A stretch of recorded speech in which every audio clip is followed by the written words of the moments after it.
Growth Pod is brought to you by Genero, a leading growth agency in the Nordics.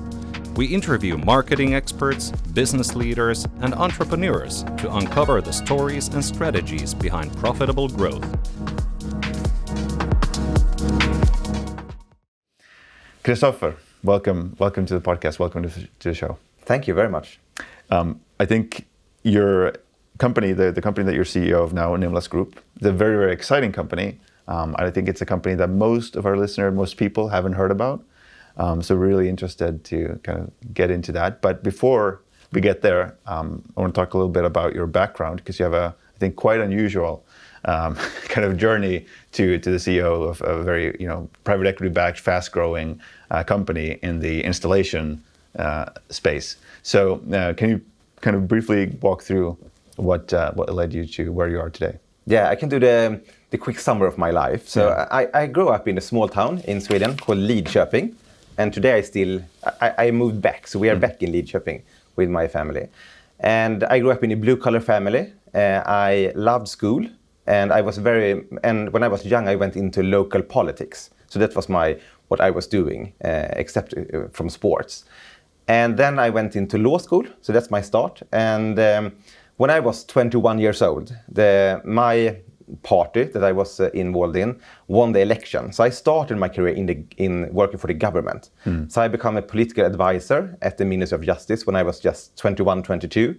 And a few years later, I became chief of staff. So I was part of the leadership of the Ministry of Justice. So I spent 6 years in the government. After that, I went into Skanska, so one of the largest construction and development companies in the world.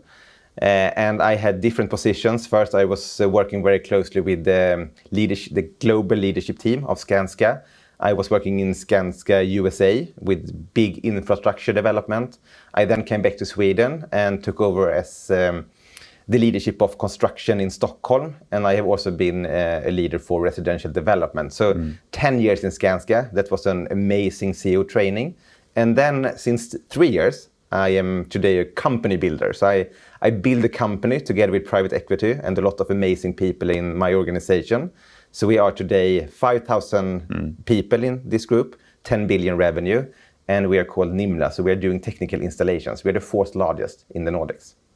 It's really kind of exciting journey. And since I think in 3 years or 4 years, I think Nimlas has gone from like 1.5 billion Swedish krona to 10 billion in revenue, that's true. Which is insane. Yeah. It's like over a 50% compound annual growth rate. And 130 companies, I think? 137 today. Okay. And we are growing all the time. We are buying companies and we're also starting companies. Okay, yeah. I want to definitely talk about those two things. But you went from being at Skanska, which is a major company. You're presumably a good trajectory, good benefits, a work that you clearly enjoyed since you were there for 10 years. What made you take the step of going into a much smaller company, presumably higher risk, more demanding? Was it a big kind of a leap for you, or was it a natural kind of? No, I mean, first, let's be honest. It's a completely different game to be in Skanska and a public listed company compared to what I'm doing today. What I'm doing today is a bit crazy. The pace is crazy. Yeah. I mean, it's private equity. We are growing, as you have said, from 1.5 billion to 10 billion in a few years. So we are adding new companies all the time, but we are also focusing on building a real company. So it's very different. I'm so happy that I had done the shift before. When I went from government, it's very different to being government. And I am actually one of you in Sweden that has been on top level in politics and government, going into being a real CEO. I mean, we have some people in business, but very few leading companies as a CEO. So, and it was a big shift. So I have done the shift before. So I knew that this would be very different. The Skanska's former CEO, Johan Karlström, that recruited me to Skanska when I started, he is my chairman today. Okay. So that was for me important. I knew him. I had a lot of, I didn't know a lot about private equity or, build company and grow with the pace. One of the reasons I left Skanska, I think Skanska was an amazing school for me, but I felt it was a bit too slow. And I wanted to learn something new and add on new, learn more stuff. I felt, I also had a lot of, opinions in Skanska, how I thought we should run the company. I thought we could run it more effectively. I thought we invested too much into HR, those kind of functions. I felt that they become a little bit too much of a police that's not helping the business. So I had a lot of ideas.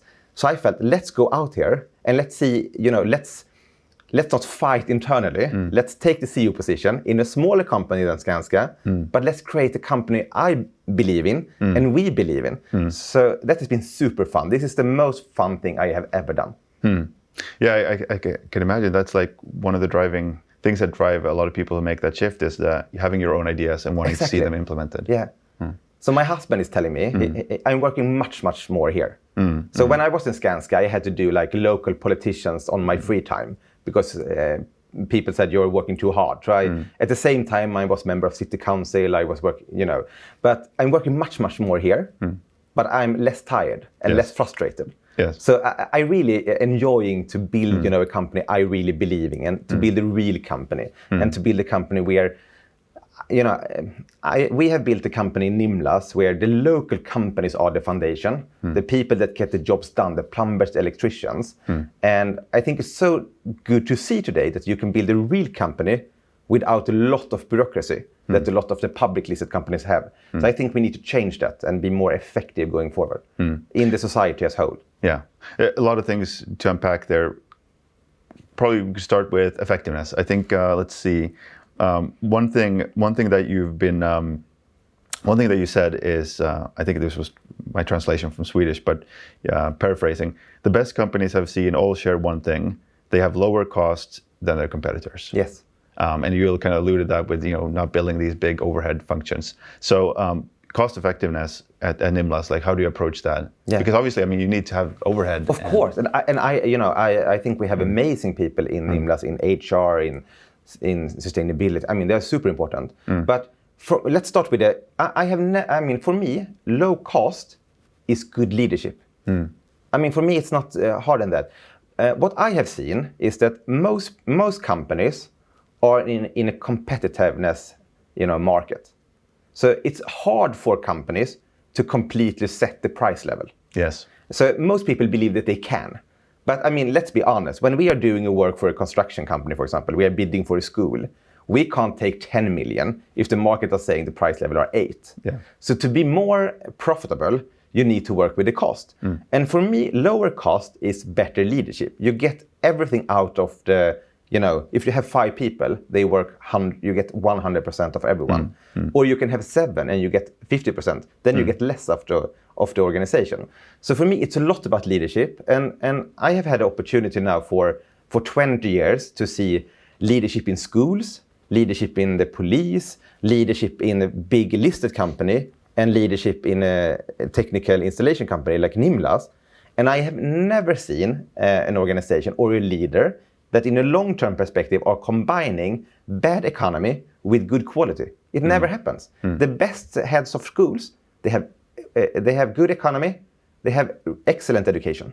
The same in construction, the same in technical installation. So the best managers, they always combine good order in the numbers with good quality and good leadership.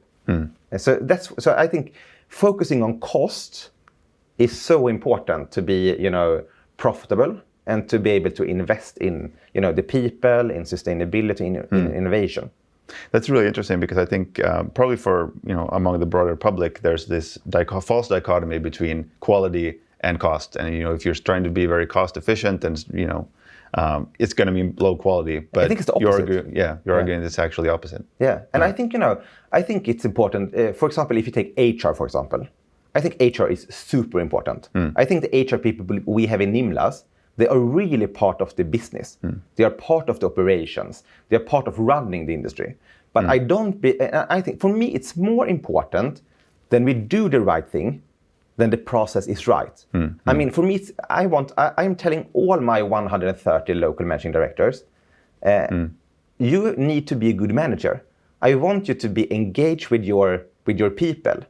But we don't have, you need to have 1 hour talking about this or 1 hour talking about this. And sometimes I felt, working in the government and working in a big listed company, it was more important to fill in the documents than doing the job. Yeah. And I think here we can change. So I think it's so important to decide what is most important and focus on that, and to trust your leaders. Yeah. I mean, most leaders are really, really good, and they care about the people.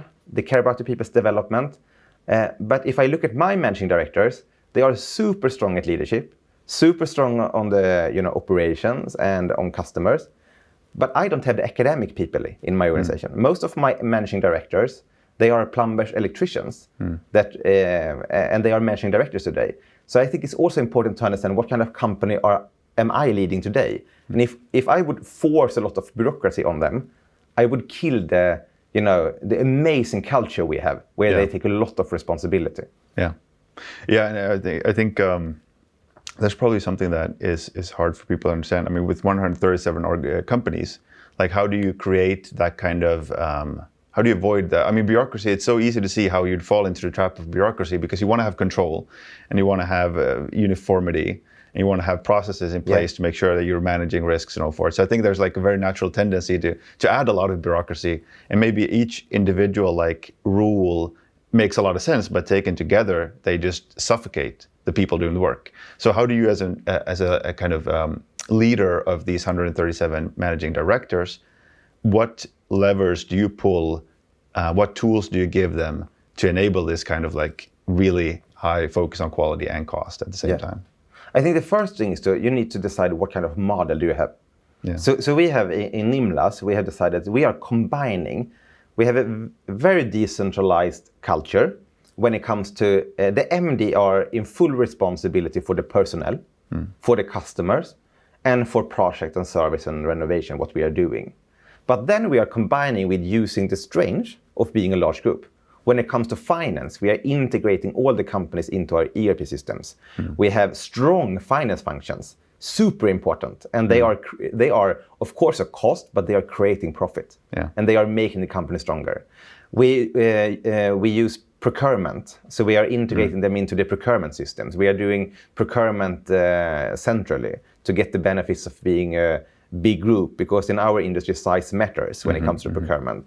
Also when it comes to HR, salaries, succession planning, then we are super strong and we are super clear. This is our model.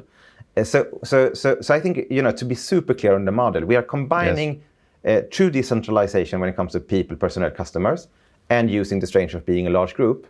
And then it's important when it comes to the people, when it comes to the customers, or when it comes to production, then we could not have too much of policies. When it comes to finance, then we have clear policies, guidelines. This is how we run the business, and we are buying companies, but we also start companies. And when we buy companies, it's also very important what companies are we buying. So we are really talking with them a lot, so they understand this is the model. Because it's like, I like to be in a relationship, but if you are in a relationship, you need to compromise. If I want to eat pizza every night, I can be single. If I can have pizza some days, but I have pasta or a salad some other days, that's the part of being in a relationship. That's also the part of being in a big group. So we are super clear. This is your responsibility even after we have bought this company.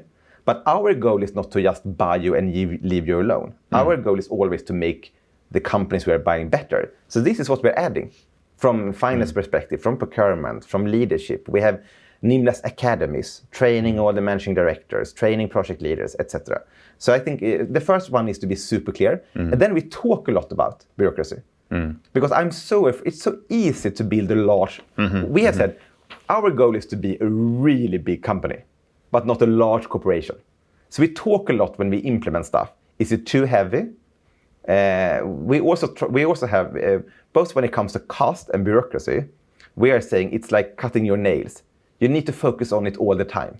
Because it's so easy, as you said, to start implementing more. So we are talking about it, and we have a culture where we are saying simplicity wins always. I think it's more important that we are clear. So when we have like a policy document, I prefer to have it very clear and very simple, so everyone knows exactly what to do, instead of having 25 pages. And I think the company becomes better. Yeah. Okay, so it's about being very clear, communicating and acting out these principles from the top. Yes. And then you kind of attract people who have that same mindset. They love clarity, they love efficiency, they want to get things done, they want to move fast. Yes. And one thing that's obviously very critical to the kind of effectiveness and profitability, and you alluded to it, is you have all these companies, and they know, the people who run those companies, they know the staff, they know the projects, they know the customers. And it's really key that they are motivated to make sure that you get all the profitability out of the projects that you have. So Exactly. how do you kind of maybe mentioned it already, but how do you ensure that when someone, when they're running their own business, let's say they got 20 electricians somewhere in Finland, and they own the business outright. So of course they're motivated to make sure that, because any profit goes into their pocket. Then they sell to Nimlas. How do you make sure that they are as motivated as before to run their company in terms of both high quality and high efficiency? Yeah, it's a good question, and it's not so hard. So let me start with what kind of companies are we looking for? Most of the times we are buying a company, it's founded of 1 or 2 people, electrician or plumber.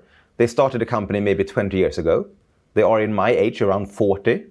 They have now taken the company to, let's say, 5 million euro in revenue. They have 25 electricians or 25 plumbers. And they feel, I have taken the company to the level where I can take the company.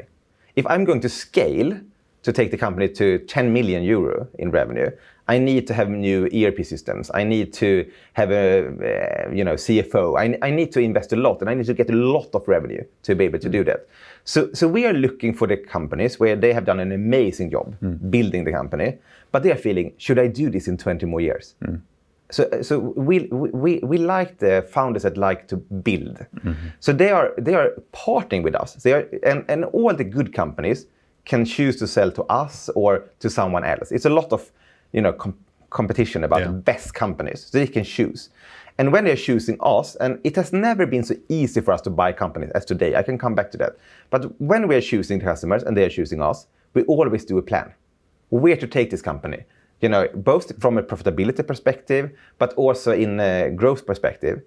One thing that also is that they really like is that the first time in their life, they get colleagues. If you are leading you're MD today, managing director, you have 136 colleagues that you can call, that can help each other. And when I talk to the companies we have bought, 2 years after we bought the company, most of them are telling me the first year was crazy. First, we bought the company, so it's a process with that. And then after, we changed the ERP systems. We integrate them into the procurement systems. They have never before done the financial control we have. We are doing monthly financial control. We are focusing much more on, different customers, on segments, on, everything. But they are telling me, and they have also never had a manager before. And now they have a manager. And they tell me, I'm a much, much better managing director today. The company is much better, but it was tough. So it's a little bit like putting good MDs into 16 weeks of hell and making them a super MD. That is what we're trying to do. That's really interesting. Would you say, compared to the big 4 competitors, they're also acquiring companies, maybe not at the rate that you are, but would you say that you are focusing more very clearly on empowering these entrepreneur leaders than maybe some of your competitors? Like, you really focus on making sure that they are the ones who continue to run the business, and you just give them the support and sometimes, maybe both carrot and stick to make them into better leaders. Yeah, I think, and if you look at Nimlas, we have grown fastest. We also have the highest profitability if you look at the last year's numbers. So we are today the 4th largest, but the most profitable. I think the model we have is superb. You can find competitors that are buying companies and they just leave the companies alone. So they buy companies, but they don't add anything. They don't integrate into ERP systems. They don't, they change nothing. And then you have other competitors that they buy companies and they rebrand it, they take over it. So I think the model we have, where we're combining this, decentralization, because what the MDs are telling me in the companies we are buying, they are spending too much time on finance, too much time on administration. And that is what we are taking over more. So they can focus even more on personnel, customers, and operational excellence. Yeah. So I think the model we have is superb, and quite few competitors have the same model. You have super decentralized. They're also decentralized in procurement, finance, and then you have the very centralized. So I think the combination we have is really good. It's really interesting. It does seem to be working. I was talking before, a couple of weeks ago, I was talking with a friend who's a unit manager at one of your big competitors, and I told him about our conversation, asked him, what I should ask you and so forth. And one of the things he was, really kind of impressed by with WeWorks in Finland, so with QMG, was the profitability, the level of profitability that you're able to reach at that big of a scale. It's one thing, like you said, if you have 25 plumbers, you can keep all the costs down, you're running all the products yourself. But to do it at scale is he was very impressed by that. Yeah. So that's good to hear, because I think we are always saying growth is earned, profitability is the foundation. So I mean we love to grow, and we love to grow the local companies, but they are only allowed to grow if they are profitable. And the same, if we stop being profitable at the group level, we will stop growing. I mean, profitability first, then growth. But we are super proud of the profitability level. Yeah. As when we compare to competitors, we are not where we want to be, but we have had a really tough market with recession, and we have actually improved profitability in a super tough market. So we are proud of that. Yeah, and it does seem to be from a Finnish perspective, because I've seen this in your case and other cases, that the Swedes really know how to do this type of model with the serial acquirers and having the right amount of centralization in the right places. But you mentioned recessions. There's one quote that I wanted to ask you about as well. You said that recession is for others. We are not doing recessions. Yeah. And in fact, you said you were able to improve profitability. You were able to grow both organically and inorganically in a very tough market condition. Yes. So how? Yeah, we have been pushing super hard. Recession is for others. We are not doing recession. And it works. So and what do we mean by that? I mean, the market is down 15% the last 2 years. 15. 15. But we still have 85% of the market. So let's focus on that. And what is happening with people, I think what is happening with people's brain in recession is that people start thinking, I need to lower the cost. I need to lower the cost. I need to price myself in. And I have seen it in other companies. I've seen all the time. This is what I have seen in the technical installation industry. Many of the competitors, what they did when the market went down, they cut the price. What we decided to do was that we are not doing recession. We will not, cut the price and lose profitability. Then we do other stuff instead. So we have decided to not do that. And in our industry, if we have a local company in the local market, when the competitors have won, their jobs, then we can win them on the good profitability level. I also think with the combination that so when you are telling leaders, you are not allowed to do recession. I mean, focus on the 85% of the market that are still out there. Focus on the pockets that are growing, defense, criminal justice area. Focus on the local companies. And we are pushing also hard that all local companies should be number one in their local market. And when they are, they also can call the customers and they can create their own market. So what I have seen in the market happening is that people are lowering the cost and they destroy profitability. And then I think they believe in the beginning that they will be able to, lift the profitability. It never happens. So we have said to our organization, we are not doing recession. Recession is for others. And it works. And it's the same with sustainability. If you say, what do I have to choose between sustainability or profitability? No, you have to do both. I mean, so I think it works. So I think it's so important to have to be able to mentally not be too afraid. And if you have to choose, I have told my managing directors, if you have to choose to take away people, we don't want that. Or protect the margin. You need to protect the margin. If we look at all the 130 companies we have today, very, very few companies have laid off people the last 2 years. So they have been able to find, new work. And instead of going, because the toughest price pressure is when you have to bid. But if you can, talk, you know the market, you can talk the leader of the local industry. Shouldn't we change the lightings in your factory? Shouldn't we do this? We have been talking about this. So we have been trying to do that. So we have protected profitability. Sometimes we have taken down the revenue. And if we had to, then we have to lay off people because it's so important for us to protect profitability. Because when we do that, then we can invest in the people. We can invest in academies. We can invest in buying new companies. We can invest in better ERP systems, better systems for the companies. So when you lose profitability, that is the only thing that you're talking about. When I was, in my former life, when I was head of, I was a local politician, I was head of the city district of Södermalm. So I was responsible for elderly care, preschools. We had a budget of 200 million euro. Everyone, all the leaders in that organization, when I was new, I was like 25 when I took over that, they came to me and they talked about the millions they didn't have. And I told them, from today, you are not allowed to talk about the 1 million or 2 million or 10 million you don't have. You need to focus on the 200 million you actually have. So you need to shift, because they were so focused on the 10 million they didn't have, so they forget to focus on what to do with 200 million. Same in recession. Focus on the 85%. You still have the 85% market there. And focus on the pockets in the market that are growing. I love that because it's so simple, so clear, and seemingly so effective. Yeah. People just respond to that, and if you give if you give yourself an excuse, you're going to take that because it is tough. I mean, a recession, lower demand. If you're going to maintain your margins and if you're going to grow, you will need to work harder. You will need to look. You will need to try new things. Yeah. And it's easier to just say, well, the market's down. Yeah. So we're just if you look at the technical installation industry on overall in the Nordics, it's a very low margin industry. And if you look at recession, people are lowering the price, so they lose profitability. But if you look at what a lot of competitors are doing when the market are growing, they are not becoming more profitable because they add cost. Yes. That's why you need to focus on the cost. And if you have a good leadership, you can have lower cost and then you become more profitable. So we are pushing because we believe now that the market will be better. So we have been pushing recession for others. We are not doing that.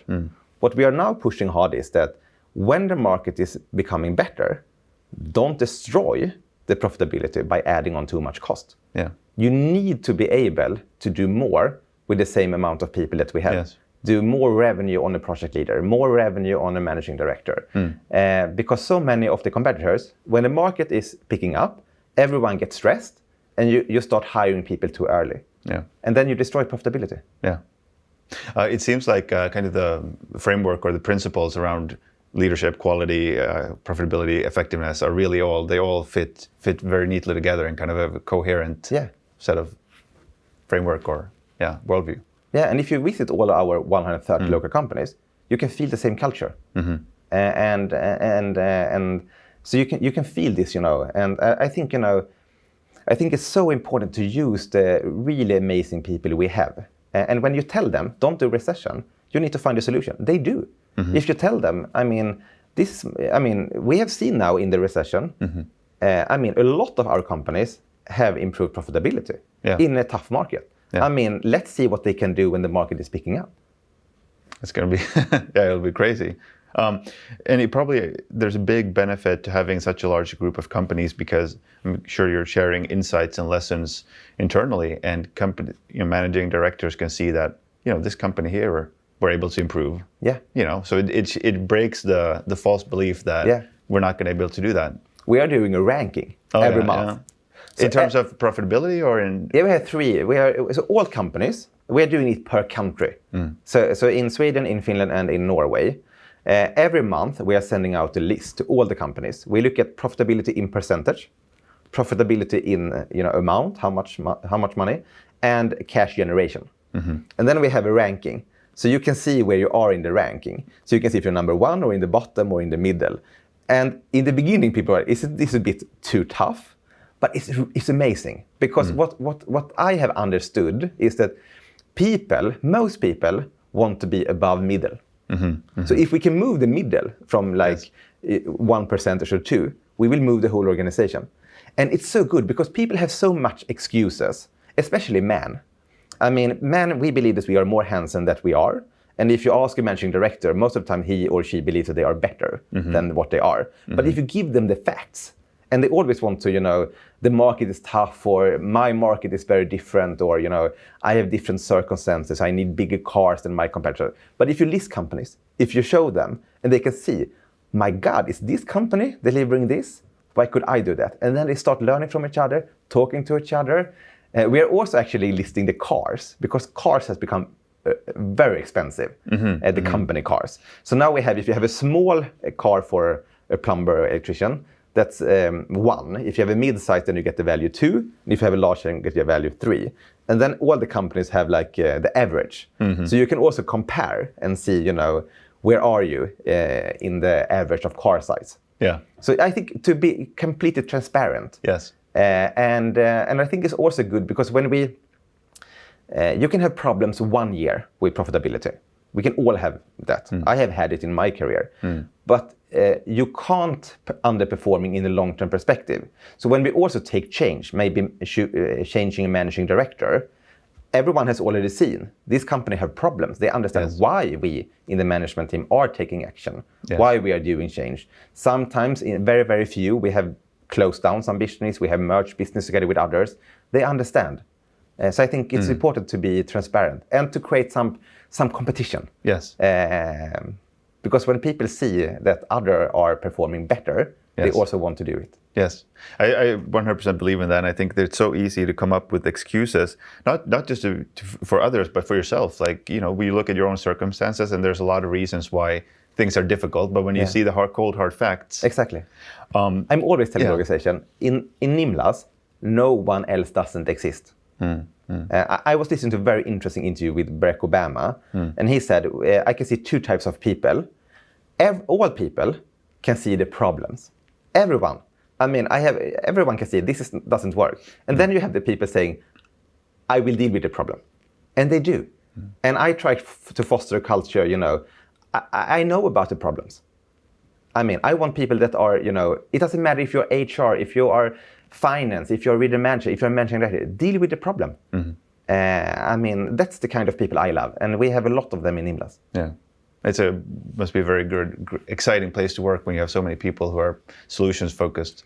Yeah, it's amazing. Together. I have never been in an organization where people are so solution oriented and they love to build. Yeah. And we are also, it's a really entrepreneurial culture. So we are, we are not talking so much about work-life balance. We are more, we have some kind of balance, but we are more living with the work. We are more like, if we are farmers or, we are really living this. We try to have all the managing directors, all the management teams.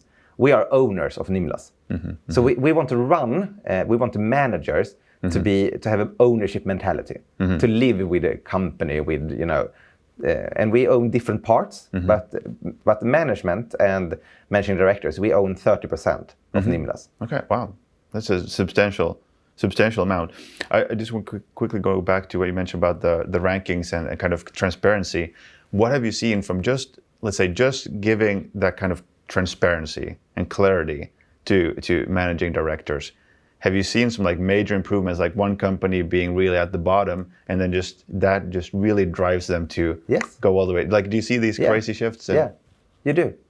And so we have seen that, but I would say the most important is that we had a lot of companies in the middle. I mean, we have. If you take the amazing companies, I mean, performing, good year after year after year after year. It doesn't matter, it's amazing. I mean, they have leaders that are, crazy. I mean, they're so good. But what the biggest shift are the companies in the middle. They started to compete with each other. And I have seen some companies in the middle going up to the top. And they're really following. And we have every month, we have a managing director conference or a Teams meeting. And if we miss to send out the ranking, we get emails like 5 minutes after because everyone is really reading it. Yes, yeah. And they are comparing, they're competing. And I hear, when we, 2 times per year, we collect all the managing directors together and they're really talking. Where are you? What can I learn? And they're really learning from each other. And then we also have, if you are a managing director, you are part of a region. So in that region, we are talking a lot about. So if, for example, we have one company, they have taken down the cost a lot. Then they get the opportunity to talk for everyone. Yes. What did you do? And then we celebrate. Or we have someone that have, improved profit. I mean, we celebrate, they describe, Yes. I tried to, when I was leading the Swedish operation, before I took over the CEO for the whole group, I tried to, call the MDs that moved in the ranking, and say, I'm seeing it, I'm super happy, continue. So I think it really works. It's interesting. You got the balance of kind of collaboration and competition. The competition with the rankings, but collaboration in the sense that everyone owns a part of Nimlas. Yes. And it's in everyone's economic interest to maximize the value of the And what's also Nimlas happening Group. is that people in the second, the from the middle to the top, Yes. they are calling me, why don't you deal with the bottoms? I mean, so it's also creates like, come on. I mean, you have to do something. They have been there now for 6 months. Right. So they're also kind of the top leaders are incentivized to help the bottom companies. They are. Yeah. That's really interesting.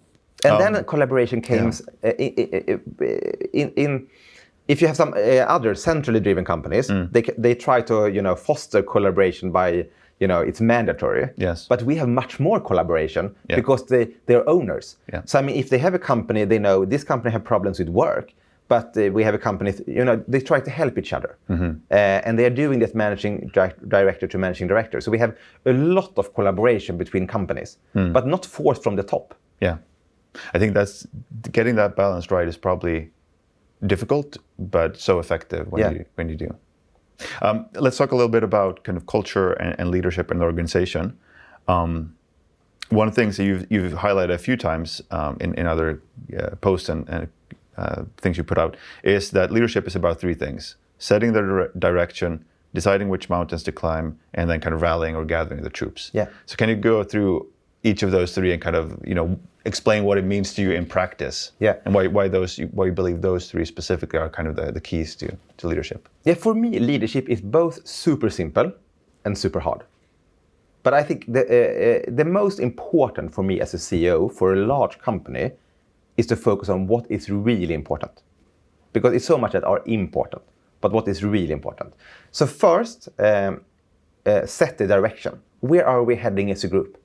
We have now a new strategy for the group. So we have gone from 1.5 to 10 billion SEK, and the coming 5 years we are going to at least 20 billion. So we are going to double the company in size. We are going to enter 2 new markets. We went from Sweden to Finland to Norway, and we are going to enter 2 new markets. So I think all the 5,000 people, even if they work in the local company, they want to know what is the bigger goal. What am I part of?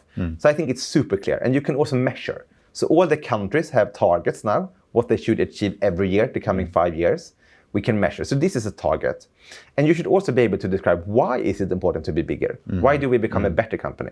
And then decide the mountains to climb. I think one problem that a lot of companies are doing, they have too many mountains to climb. So people don't know what is important. So to really decide what is the most important, what are we going to focus on? Is it profitability? What are we going to do? In growth, what are we going to do?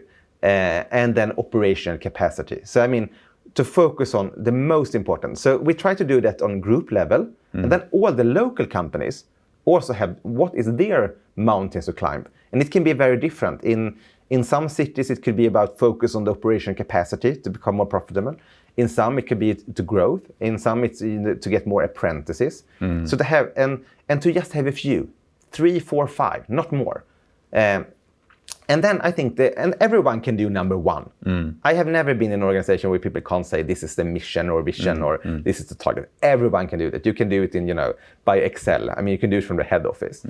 Everyone knows what to do. I think the most important is to not take too many to decide. This is really the most important. But then to make things happen. And this is everything. It's about rallying the troops. And I am pushing something. I'm telling, get the hell out of the office. I don't think we can build a Nimlas from the head office. I'm telling my managers, I'm telling the organization, presence is an attitude. In Nimlas, we are not emailing each other. We talk to each other. We are traveling, we are talking, you are part of the conversation where the conversation are. If we have a problem, we run towards the problem. If we had the regional directors in Nimlas, when we have a problem in the local company, when they are calling me, they can call me, Christoffer, we have a problem in this company. Okay? and then they're saying, I'm on it. And I can hear, that they are moving in, they are going into the car. And I look at my watch, it's 6 p.m. And I'm driving there now. And then they drive to the company. And then 2, 3, 4 days later, they call me and say, this was the problem. I have done this. And this is what we're going to do going forward. They are not very good at putting it in a PowerPoint presentation. But and I think, for me, I don't care about that. I care about that they can, deal with the problem and that they are running towards the problem. So I have decided to not build a big head office. I think too many companies are creating big head offices. All the managers are in the head office, far from the business, and they pretend to run the business. I think you run the business when you meet customers, when you meet people. What we have tried to do is that we have people in Sweden, in Norway, in Finland, working for Nimlas. We also have people at the local companies working in central functions. So we have people in finance, in salaries. They are based in a local company, but they are working with a central function with many different companies. So we use the talent pool of the whole Nordics today. And I don't want to have a big head office, because when you start building that, in my view, you lose some of the culture of having a decentralized organization. You start believing that you add value, but you're far from the business. And I'm so afraid of where we have. So that I would say, so rally the troops is so much about get the hell out of the office, don't send a lot of emails, talk to the people, but also I'm telling everyone, in Nimlas, you get the trust that you deserve. I hate when managers get trust just because they have a lot of gold, or some type of position. I want in Nimlas that the best argument should win, and you should be part of the discussions. I only get trust as a CEO if I have something to offer to the discussion or to the table. So I think that is so important, and so we are traveling all the time. I'm telling my management team, the CEOs of the countries, I think you should travel 50% at least. Wow. You should be out there. It's tough, but I think it's necessary for if you're building a company. And when we are buying a company, one lesson learned is when we are buying it, all meetings should be on site with them before buying. So we are a lot of different people meeting them at the local company. And when we are integrating the company, a few years ago we tried to do it on Teams. It doesn't work. So now we move out to the local company. So when finance are integrating, they are on site, HR, the CEO of the country, everyone. So they go to the local company. So we are traveling. And I'm telling them, don't send emails, talk to people. That's how we move the company. So get the hell out of the office and not build a big head office. It creates cost, but also bureaucracy. And you lose focus on what's really important. Yeah. And the most important in our business is the local companies. Yeah. It's really interesting with the head office that you said it has cost, it loses focus, but you also hire people to run the company and think that who believe that they run, like you said, they believe they add value, and some of them probably in some capacity do. But there's this risk, and I've seen it in companies and heard it from people, that the people who are making decisions don't actually know about the job. Exactly. Exactly. They've never seen a project. Yeah. They've never talked to the actual people doing the job, so they've never talked to customers either. Yes. And they're making these decisions without having their feet on the ground. Yeah. And you're not going to, to me, it's obvious that you're not going to make as good a decision as if you have the actual first-hand information. Yeah. I was hoping when we had recession now that a lot of the big companies should take a lot of this away. But I don't think they have done it enough. That's from my perspective. Yeah. I think we have a situation right now in all the 3 Nordic countries where we have added so many functions to the head office. They're creating policies. And I think, a lot of very talented people.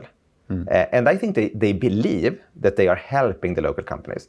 But I have been out there, leading construction, and in a big listed company. And many times you feel that you're very alone And then you have a lot. You don't have time to be a manager. Yes. You don't have time to develop your people.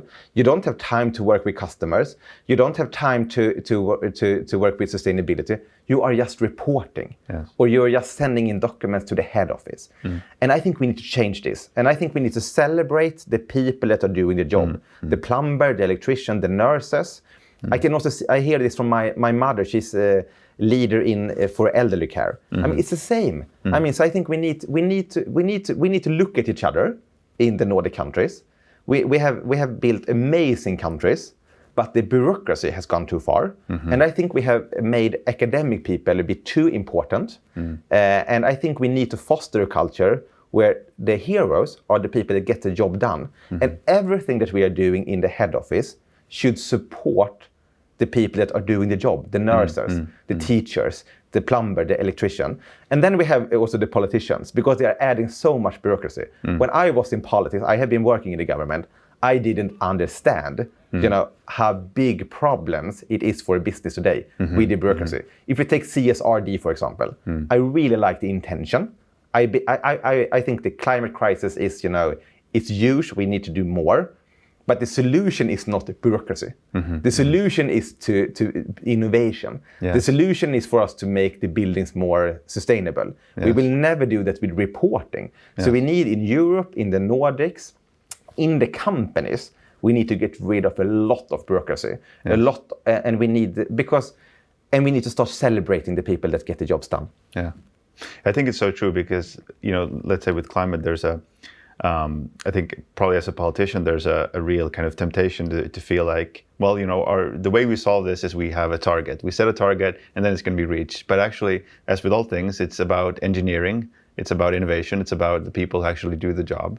Yeah. And I think, as you said, we have a lot of people in the head office today that don't know how it works in the operations. But we also have a lot of politicians in all 3 Nordic countries that actually have no experience from business. They have not experience from. I mean, we have what I am seeing in all 3 countries is that we are starting to get a political class. They move into politics when they are young and they stay there for the rest of their life. And I don't think that was when we create democracy. Yes, right. The idea was to have people with different experience. So I think we need to have more people from business in politics. I think we need to have more nurses, more teachers, more plumbers, more electricians. Right. Because I think they have the best of intentions, but they don't, and they try to do good things. Right.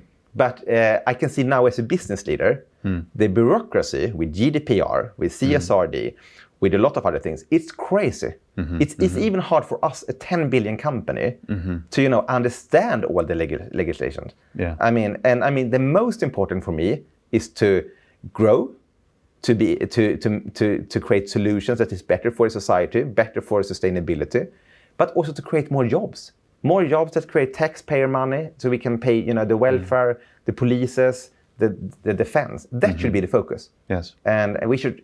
I'm really impressed about the growth in Nimlas. I think Sweden, Finland, and Norway should focus more on growing their economy.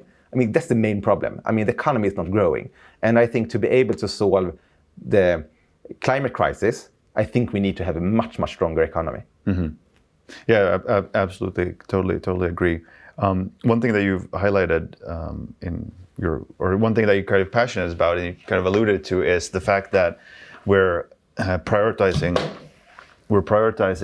academic credential, academic performance over, shall we say, practical jobs, blue collar jobs. So, why do you think that is, and what are the consequences for that, and maybe especially now with AI, which is creating a lot of uncertainty in a lot of in the job market? Yeah, I think this is super interesting, and let's start with the Nimlas perspective, and then we can go to the more broader society perspective. What we are seeing is that we need a lot of more skilled plumbers and electricians. What we are seeing in the Nordics is that we need to train more people. We need to educate more people to become a plumber and electricians. So we need to do much, much more than today. And then we have some difference between the countries. But overall, we have created a society. I think academic people in the government, academic people at government agencies have created a society that fits very good for them and for their kids. But the society we have created today is not fit for all practical skills people. I see that a lot of the practical skills people, they are not able to finish school. They are not able to come in to become a plumber or electrician. I can take my own dad. He's a blue collar. Today in Sweden, he would never have been able to become a blue collar because he would not have had the grades. He have, made money the whole life. He have 5 kids today. He's an amazing dad, amazing granddad. From a broader society perspective, I think, we have a lot of people. When I meet my employees, many are telling me, I felt that I was stupid in school. Stupid. They are amazing people. Really practical skills. But the schools today get them to feel that they are stupid or that they are useless. And what we are seeing in a long-term perspective, AI will completely change the game for academic people. I think a lot of the bureaucracy, a lot of legal people, finance, HR, AI will do a lot of changes here. I was listening to a very interesting interview with one of the Nobel Prize winners in AI, and he got the question, what is the best job to have the coming 10, 20 years? And he said, plumber. And I agree with him. So I think, what we will see the coming 10, 20 years, plumbers, electricians, the people that get the job done will be even more important. But we need to stop telling them that they are stupid. And we need to understand that all this bureaucracy that the government, that the European Union, and the academic people in large corporations are implementing, they are forcing it out to the plumbers or electricians. So even today, when they are a plumber or electricians, it has become much, much more, bureaucracy in that job. And we need to change that. Because they don't like it, I don't like it. And from a society perspective, if we don't take care of super important people, I think we are creating a dangerous society. And I think we're moving in that direction with polarization and other things. So I think we need to change this. I think we need to understand that my kids, they will probably go through school without problems. When I look at my sister and brother's kids that are more practical skills, it's tough for them today. But they are amazing people. And I think if we want to build a good society, I think we need to tell people that you are important, even if you're theoretical skills or academic skills. Do you think there's one big contributing factor is that we placed high status on certain types of, let's say academic jobs or knowledge worker? And what role then does companies... I can also get very tired of, I think, when I look at plumbers, electricians, or nurses, or if you take people working at the bank closest to the customers, it's a tough job. And you are measuring them a lot, what they are performing. They should have this kind of jobs per day, or you really make sure that they are working 8 hours per day. But then you have this, bureaucracy, academic staff people. We are not measuring them in the same way. They work more from home. I think we have created a society where we don't measure people at the same way. I think also I can see that, salaries increase have been higher for, white collars than blue collars. I think we need to look at this, and I think we need to do some changes. But I think the most important is to stop telling people that are super intelligent and that the society really needs, that they are not intelligent. We are seeing today, I would say Sweden is worse here, but the trend is the same. Also that some of the people coming out from electricity school, for example, they want to work in an office. And we want people that wants to do the practical work. So I think we need to make sure that they can go into the schools. My sister, I have a relative that is a police, and he's telling me that we are educating people, telling, I don't want to work nights or evenings. You are a police. That's when the crime is happening. So I think we need to change this. What is nice? I think when I was in school, I was celebrated because I had good grades. I think we need to start celebrating practical skills much, much more and make those people more important. Yeah.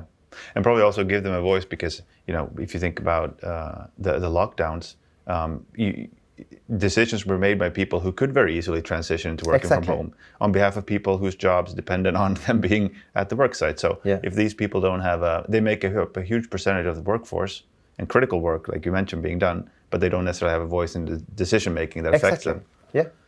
How big do you think the problem is going to be, or already is now, and potentially is going to be the lack of this type of specialized practical labor? Like, is it going to be a big issue? Huge. The biggest problem for me and for the whole industry will be to have enough skilled people. Because when you look at Finland today, for example, you need to invest a lot in new buildings. That's a lot of installation. You are investing a lot in the defense and a lot of other areas. But also all the buildings that are already built. 40% of the CO2 emission are from buildings. 10% to build the building and 30% to run the building. And to make buildings more energy efficiency and more sustainable, it's installation. So with the regulations that the European Union already have decided about, 75% of the buildings needs to do investments in ventilation, in solar panels, in battery storage. So we need to have much more skilled blue collars, plumbers, electricians. So that's probably one of the most secure job markets for the next couple of decades. Yes. I think we should all tell my parents told me that you should get a real job, and for them it's like a plumber, electrician. I went to law school, but I think we need also theoretical and academic people. I'm not against it, but we need to make sure that all skills people that we have in the countries make sure that they get a job, a family, an income. And I met a scientist and talked about this, and he told me, I don't know if it's true, but he told me that if you look at men that are unemployed, it's much harder for them to get a family when they are young. If you look at the women that are unemployed, she still gets a family, if you look at the percentage, statistics. So I think from a society perspective, to get people included, to make sure that people have good lives, it's so important that people get a job and income, and that they are part of the society. I mean, that's a big challenge there, because women or girls tend to do better academically than boys, and so there's a risk if there's like only one funnel they have to go through, and there's like a big percentage of young boys who don't fit that, and there's a risk of them not being included. I'm so proud of all the, we have 5,000 employees in Nimlas. Most of them are plumbers, electricians working with the ventilation and so on. They are amazing. But I'm so sad that many of them are telling me that school was a disaster. It was really tough. I don't feel that the society really appreciates me. So I think we need to change that. But they are amazing. And we have so many amazing people in all our 3 countries. So let's just, take care of them. And let's make sure that they can help us to create a more sustainable society, more growth, more jobs. I think, companies like Nimlas that are very successful and very vocal and kind of pushing for this is a big plays a big part in maybe also in both like maybe the cultural removing any stigma, or maybe kind of raising the status, but also then making sure that on a policy level there's I want to go back to something you said before we wrap up, which is about you're also you're buying companies, you're buying a lot of companies. You bought 60 or so in the last few years, but you're also starting companies. So what does that look like? Because that's probably quite unique for a company at your group, at your scale, to be doing. So how does that work? Yeah, we're super proud of that. So we are doing startups in Nimlas. So we find a talented person. Most of the time, the person is between 30 and 45 years in age. It can be, but that's the most typical. He or she have experience from one of our competitors. They are hardworking. They have been thinking about, like when I joined Nimlas, they have ideas how to run a business more effective, to be a better manager, to be a better home for the best plumbers, best electricians.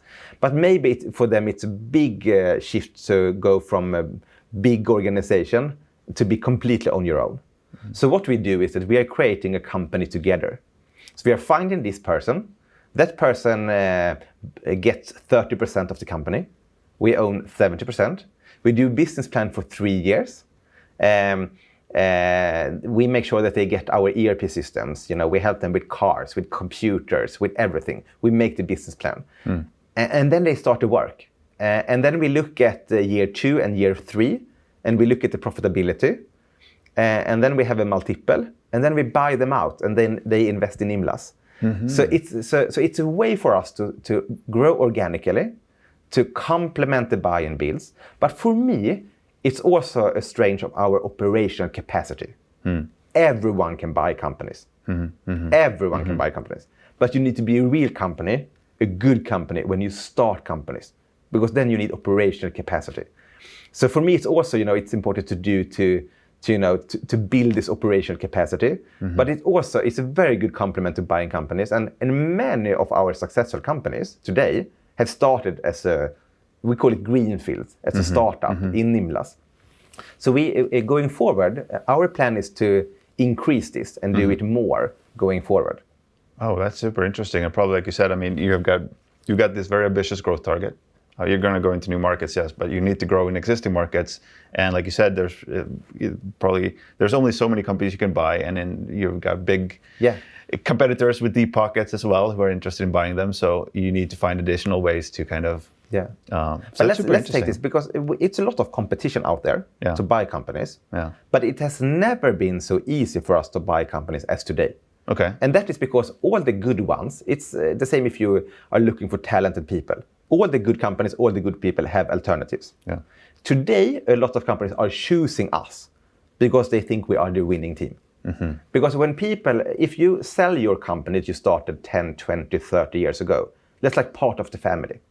You want to sell it to the best winning team. And today, when we have proved that we have grown fastest, we have the best profitability, we have built a model that is working, and when they see what kind of companies we are buying, that we are only buying, the good ones, then we attract more good ones. So the competition is high today, but we see that it's much easier for us today. We are choosing much, much more. We are saying no to much more companies today than a few years ago. So people really want to be part of the winning team. And then that's why I think it's so important to focus on, profitability, growth, but also to focus on to be number one. Because people love to be number one. And we are pushing all our local companies to be number one. When my brother was finishing to be an electrician in our hometown, he knew which is the best electricity company in this town. And when you are number one, you can choose the best customers, you can choose the best employees. And when we are number one to buy companies, we can also choose the best ones. So it's it's tougher competition. It's still a very unconsolidated market, so we still have a lot of potential. But it's much easier for us today to buy companies. Interesting. So probably, all the hard work that's been put in is starting to pay some real dividends and creates a lot of momentum for the whole group going forward. Yeah, I think so. It's really, really interesting. I want to ask a couple of kind of maybe shorter personal questions here as we wrap up. It seems to me, just from talking to you now, that you have a set of like very clear beliefs or principles about leadership, or how to run a business that you believe very strongly in and seem to be working. So where do those come from? And maybe would you say that do you have any kind of beliefs that are contrarian? So like would it be kind of counter to best practice, or something that most of your peers would disagree with? I think a lot of my views are fostered from where I grew up, in a small town in a blue-collar family. So I think as a leader, I always start thinking about how do we help, the plumbers, electricians to be better, the local companies. And then what I have learned, it's better to be clear and disagree than to be unclear and everyone agree. I think it's, especially when you are building a company, I think it's so important to be crystal clear with principles. And for me, it's more important to have some principles about leadership that the organization knows about than to have hundreds of pages of policy documents. People know what Christoffer's principles are. They know what I care about, and that is not that is not special for Nimlas. In all organizations, people can feel that what does the top management care about. You feel that. Yes. And the culture is built on what you do, but also on what you're not doing. So I think for me it's important to be crystal clear. And I learned in politics, you don't have to be loved by everyone. It's okay. I have debated with, I have a lot of friends, that are social, in different parties. We are best friends, but we disagree on a lot. And I have also said to my organization that we have a culture in Nimlas that isn't for everyone. And that's okay. I'm really tired of these discussions that I can feel in other organizations. They think it's the right leadership culture that fits everywhere. I think it can be different. And I think different kind of people likes to work with in Nimlas or maybe some of the competitors, and that's okay. But to be clear, and I think when you're growing, you need to be crystal clear. So I'm thinking a lot about my principles. I'm thinking a lot about my leadership. And then I try to communicate, I try to push, I try to stick with them and not change all the time. You want a leader that, here, this is where we're going. This is the plan. The road will be like this, but we will get there. And this is the leadership in our company. These principles is something that goes. I mean, you mentioned that it comes kind of from your how and where you grew up. But is there anything that you believed about business that you kind of recently had to change your mind about? Any kind of long-held beliefs? Speed. Okay, talk about that. I mean, when I was first, I was in government, and then I was in Skanska, and amazing. I think the government was amazing. I think Skanska is an amazing company. I'm so happy about my 10 years in Skanska. But what I really, relearned is that you can be much, much, much, much faster. Much faster than most people are thinking, and much faster than most companies believe in. And this is something I have learned when I started to build companies together with private equity. I think we can build a quality company. You can do speed with quality. But speed is for me a mindset. And if you have good people, good leaders in the management team or managing directors, they don't need 100% of the information. If they have 60%, 70%, it's enough. They can take the decision. But I have seen so many organizations, they get stuck in deep dives. They get stuck in task force. They report 200, 300, 400 pages of documents. But you already know what to do after 2 weeks, but you continue for half a year. So I think speed is something that I completely, I have changed my mind completely. You can be much, much faster. And I think, to be competitive going forward, as a company, as a country, I think you need to be fast. And I think we need to do more here. It probably, like you mentioned, like a lot of the work that's done, the unnecessary work that's done, deep dives and studies after studies and reporting is done to cover your own ass. You know, everyone wants to make sure that they're not blamed if anything goes wrong. So having kind of maybe giving people that kind of like air cover is probably really critical to And I'm telling my manager, I will never fire you if you take the wrong decision. But I will fire you if you not take decisions. So I think sometimes it's better to take the call and move on. I think it's better to take 10 decisions that 8 are right. Then we can fix the 2 ones on the go. Or if we are building this, task force, bureaucracy, we take 4 decisions and they are all 100% right. I think that's it's better. And then so speed. And then you need people that are not tired. And I have seen some people that have been tired becoming, less tired when they get a very clear, assignment or when they feel that they're contributing. But I think in an organization, speed is a mindset, and it's not. I mean, I was a bit faster that you have to choose between quality or speed. I don't think you have to.